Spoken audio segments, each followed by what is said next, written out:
Hi,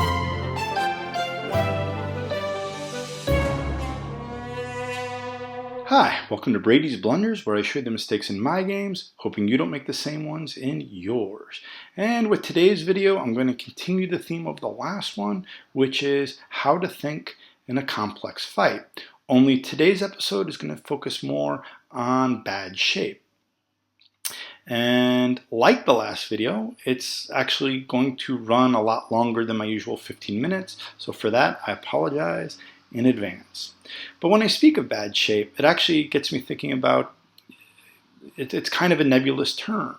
And there are a few terms that I think are kind of funny and go. And if we look at the lower right, the term that comes to mind is vital point. And if I was to ask, if you were white, where would you play? Well, of course, you see the answer there right now. And it turns out A is the point that's going to be able to create a ko to kill black. But how do I know that, right? Why isn't R1 the vital point or S1 the vital point? Well, they're not the vital point because in this particular shape, they don't work. And there's lots of problems like this where they would work. R1 or S1 would be the vital point. But it turns out A is the vital point here. But how do I know that? Well, I know that because I've got this problem somewhat memorized, right? It's a shape I've seen before and been told you need to know the answer to this. But if you take someone who's just learning Go, or and say, oh, you need to play here because it's the vital point, it's kind of meaningless. It's like a circular definition. I ask you where you should play to kill it, and then I tell you the answer is play at the point that kills it, right? Play at the vital point because it's the point that kills it. It's not helpful unless you show the whole sequence. So anyway, it's a little pet peeve. Vital point is just a funny one for me. And I found it very frustrating when I was learning Go. But anyway, let's move from that onto the concept of shape. I find this term a little bit frustrating too, but for a different reason completely. And that's because it can mean so many things. For example, let's start with the classic bad shape, the empty triangle. And people say, well, that's a bad shape. Why is it a bad shape? Well, one explanation you hear is that the empty triangle has only 7 liberties, and it's hard to find a way to place 3 stones that have less liberties than 7. For example, this shape here has 8. Okay, I think I get that. Inefficient in terms of the number of liberties is bad shape. Okay. But then you hear another explanation of why it's bad shape, and that is, if black had these 2 stones in a diagonal, would he play B? And the answer is no, because these 2 stones are already connected. He would only play B if white played here. But until white plays here, there's no reason for black to play B.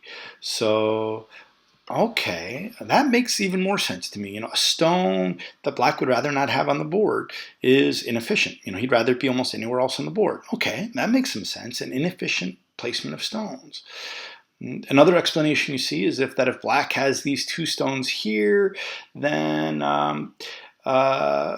black has the ability to move faster, either towards the side or towards the center, by placing the move here instead of making an empty triangle. Or if there's not a great deal of danger, black can even move further, all the way to C.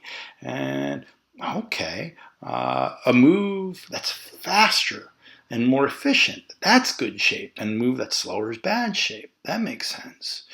Okay, but there's more. Let's say that this black group is coming under some sort of pressure. Then another reason this is good shape is black can play this, which is another good shape called the table shape. And the reason it's good is, again, it's moving out, but then with only one more move at A, it forms an I. So, okay, so a good shape move is one that moves out efficiently and one that makes potential I shape. So, all right, that's another idea of good shape. And another reason the empty triangle is bad shape. Wow. That's a lot of ideas behind shape, but at least we know that the empty triangle is bad, right? If white was to play here, what would black want to do? I mean, surely black isn't going to want to make an empty triangle, right? Well, no, not right. Because if black says, I don't want to make an empty triangle, I'm going to move out with this stone, and then white connects, you can see that these two groups of stones are separated, and now white is connected and able to run away. And in fact, in this shape, this is the proper move, because now it's white that's got two weak groups. And this is a concept that got greatly reinforced on one of the AGA's videos with Myung-Won Kim and Andrew Jackson, where Myung-Won Kim said, no, that's not an empty triangle. It's a cutting stone. And I think that was something that I really learned this year. And when you're cutting, shape kind of doesn't matter. It's not an empty triangle, it's a cut. But it looks just like that, right? They look the same to me. So I guess what I'm saying is the concept of good shape isn't all that easy. And I've spent most of my Go career probably not wanting to make that cut because I thought it was bad shape. All right. So my issue with the idea of good shape is it's just very, very broad and can mean so many different things. And when a stronger player tells, a learner that, oh, no, this move is correct because it's good shape, I think they actually need to spend the time to explain exactly what they mean, because good shape can mean so many different things. All right, but obviously this isn't the game. But within the game, I'm going to have two more ideas of shape, good shape and bad shape. Okay. So this is the game I want to talk about, and it's another recent game on KGS. And at this point, it's going well for me, and it gets better for a while. So what's just happened is I've cut a white group off, and it has no eyes, and it's quite big, and it's just running. And if I put pressure on it, it's going to have to answer. So this is what we talked about in the last video, being a heavy group of stones. This is a very heavy group of stones. So I'm quite happy. Meanwhile, with this move, I've just defended my shape here, and I've got shape over here. I've got points. So I only have this one group to worry about here. And white wasn't the kind of player who liked to be chased around, and he'd rather chase my stones than me chase his. So he played here, vaguely surrounding the stones. The only problem for white is this is bad shape. And this is the next idea of shape that I want to talk about. The moment white placed those stones, I looked at this continuation and realized that I can cut white off. So his large knight's move was very, very thin, and I was able to put pressure on it and cut it off. The only problem is I can't do it yet, because it's white's turn and I'm actually quite surrounded as well.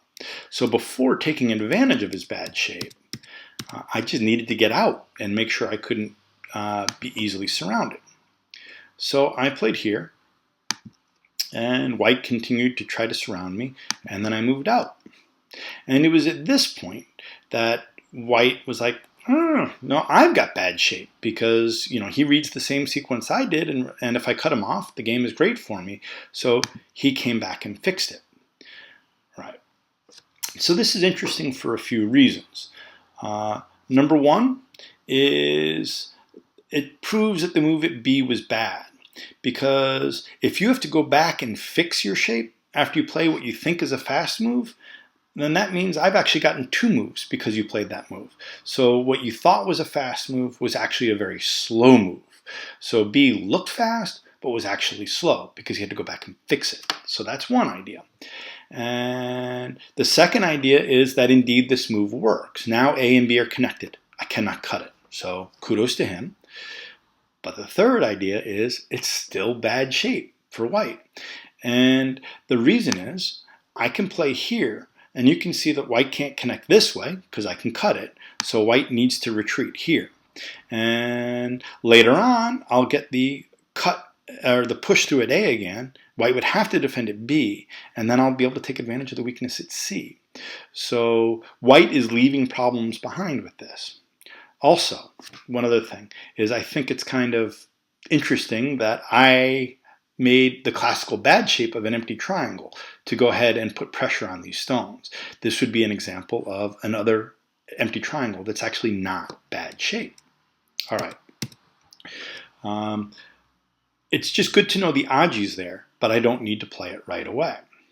When white came back and defended here, I decided to put some pressure on this stone, lean on it a little bit to make myself be able to come out even faster. White played here and I played here. Now, I wouldn't call this bad shape, but it's not the best shape here. And reality is I could play this way and I don't have anything to worry about. If white tries to push through and cut me, then after I connect, the white stones are coming under even more pressure. So white doesn't have time to push and cut like this and wouldn't do it. And therefore, this move would be better than mine because it's faster. It would be better shape. The reason I played this is it's not cuttable, you know. So at least it's good shape, but it's not the best shape here. Let's see. At this point, white jumped out as fast as he can, and this is actually a good extension from these two stones. And I again leaned on this side. White played here. And this is the first game problem. If you were black, where would you play now and why? I've laid out a few problems in this video, and in this one I'll suggest you pause. Feel free to pause for any of them. Okay, this is one I actually got right. And if I was worried about these stones, if that was my primary concern, that I'm getting surrounded, I could play a move just like he did, you know, the horse face, and just move out and vaguely connect with this stone over here. The problem with that is white can do something similar, also move out and vaguely connect with this group over here and begin to settle himself. And if this happens, then neither of us have gained very much with our stones in the middle. White has benefited in that he starts to take a relatively large bottom, and I've benefited that I can cut off the tail over here, but really the attack hasn't gained me very much. So it's kind of slack, if you will. And so instead I played here, which was a good move.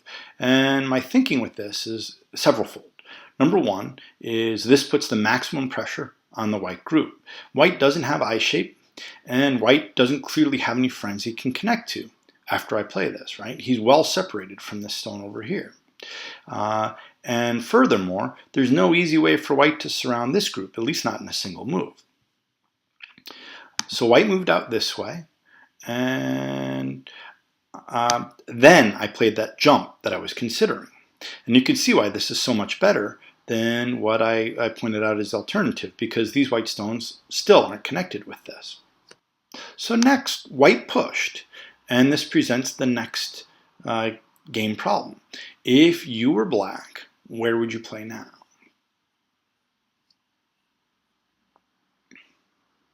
Okay. Blacks, has the option to play lots of big moves. I can play over here, threatening the bottom. I can eat those stones over here. But anything else I do is going to be a little bit slack, because once white gets to turn here, white is safe, right? He's going to be pretty much connected with these stones and also able to make a base along the side over here. Plus it makes eye shape. So my letting white get here would be slack. So I need to not worry about myself so much and just make sure to keep white under pressure. I do not want A to link with B. So long as A is not linked with B, you can see that A is trying to live inside my groups. This is, heaven. All right, white pushed again, and again I split. And then white played here.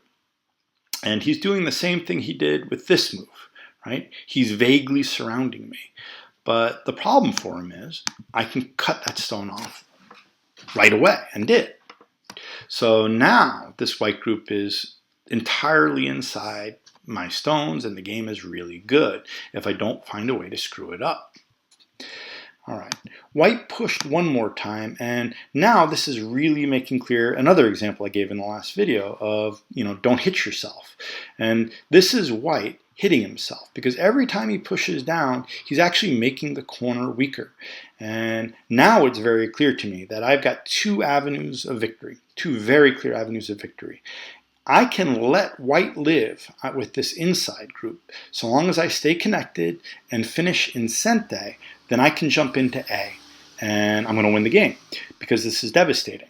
If I play A, white cannot kill me, number one, and number two, has no space to expand on the outside to get eyes. So this would be a horrible result, devastating for white. So all I need is one of two things. I can either kill this whole group, or I can finish in Sente and play A, and I'm going to win the game. So I was quite confident at this point. But then after I played this, white played here. And I thought this was an odd move. And based on that plan I just came up with, I said, all right, I'm just going to, stay connected, stay strong, and it should be good. And then white played here, and this is where I committed my Brady blunder. And if you were black, where would you play now?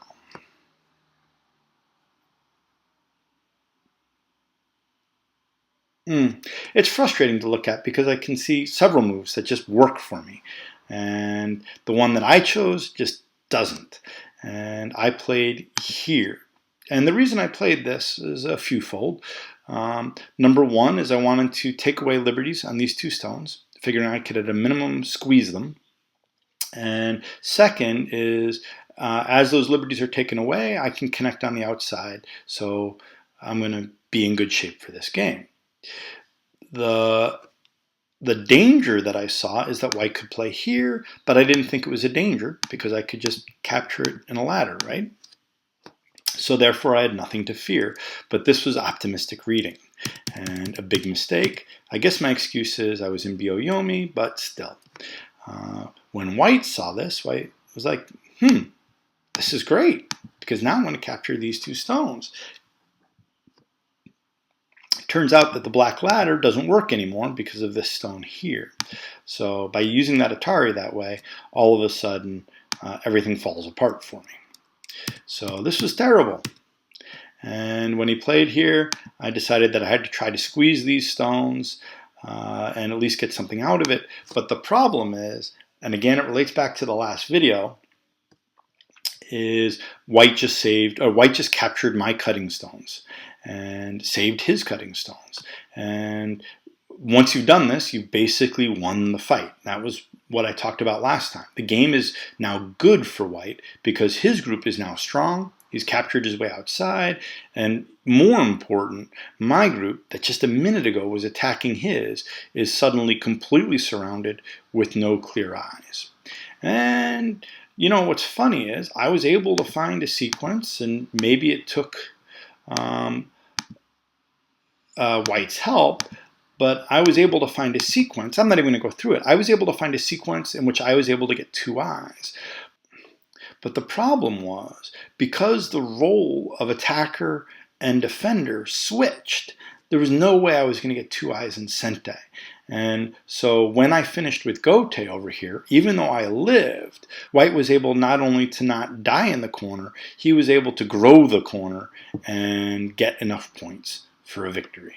So losing the cutting stones was just horrible and cost me the game. Okay, but let's back up a little bit. What should I have played? And again, there were multiple options. But I think the easiest one to understand is just this. And make sure my cutting stones can't get captured. As a matter of fact, with this move, I'm threatening to capture his cutting stone, right? If white lets me eat this stone, then I'm going to be able to settle, and the game will be good. If white doesn't try to rescue it, can he push through this way? Can he push through and cut? Well, no, he can't, because he's captured. So can he push through and then defend? And the answer to that one is actually, yeah, to some extent this works. I would probably need to come back and fix my shape. But then as white pushes through, he can't play here, so he's probably going to play here. Maybe I connect this way. And indeed, white can capture my tail this way. And this is decent for white in that he's probably gaining 20-something points and gaining sure life because he's captured me. But the problem for him is that he does so in gote, and I can come back and kill the corner. And the game is great for black because he may have gained 20-ish points, but I gained a lot more by playing here. So therefore, white's push here doesn't work, and he needs to think of something else. And that's going to be to save this cutting stone. Well, if it's important to save, then I can put more pressure on it, threaten to capture it. And now I can play a squeeze this way. White plays here, black plays here, black plays here, white captures, black guitars, white answers. Now black can threaten this cutting stone. When white answers, black plays here. So after black plays here, how should I feel about this game? Now what's funny is I did read out a continuation something like this in the game. It wasn't exactly this, but it made me nervous. I mean, when I look at this on the board, I'm not sure that black wins. And let me explain why.